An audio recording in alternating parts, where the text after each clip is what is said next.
Making a Meathead, our junkyard ghoul. Started off with a spray hood that we end up attaching a bunch of foam latex pieces to in order to make it a sock mask.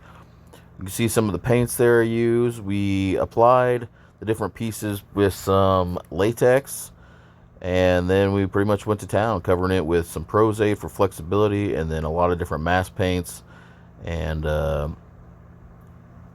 basically I was showing some students of mine some different techniques. So this guy really didn't have any direction for character, but I just wanted to make it look stupid, nasty, and gross. And showing different techniques that using this material you could do, like pinching off some of the foam latex to make wounds, and that you could sew into it and stuff, which also helps keep it on the spray sock. But here's pretty much the finished look.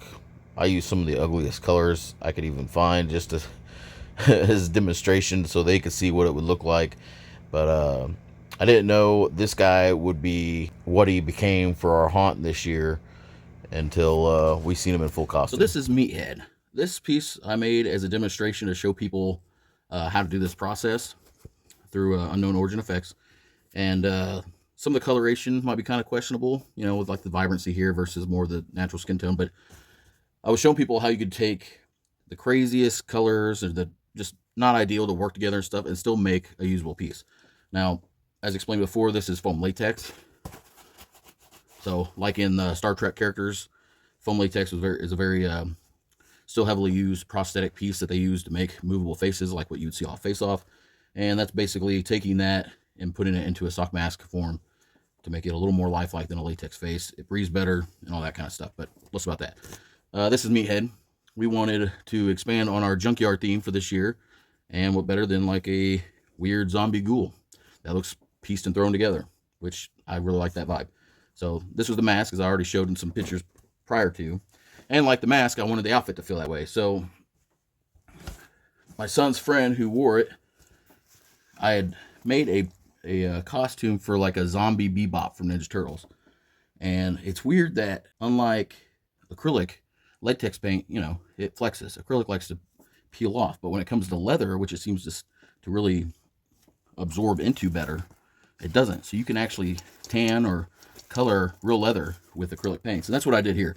I gave it more of a reddish tone, so it wasn't just a general black.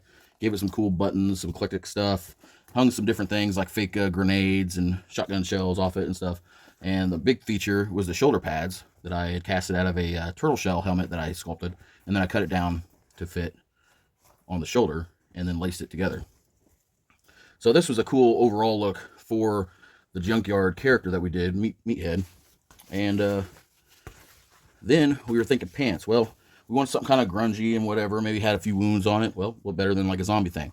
I had this from when my son grew up because our actor was a little bit smaller built.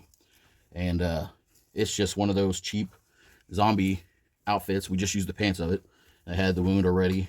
We had added some stuff to make it a little more vibrant, but now it's because this is a like more of a foam, real thin foam that just kind of flaked off. But we grunged it up some. Didn't really need it a lot because actually it's pretty decently done by the manufacturer, but we did a little bit. And then for the undersuit to connect everything, we went through a couple different ideas, and I had this morph suit that I used from something else that had the muscle pattern. So something else just to give it some more depth and to give it some more fleshy realism, I guess. This is one of those morph suits. I didn't make it, but this went underneath. You only seen, I think, part of the chest and maybe the arms, and then his hands topped with some nasty gloves, and that was the character.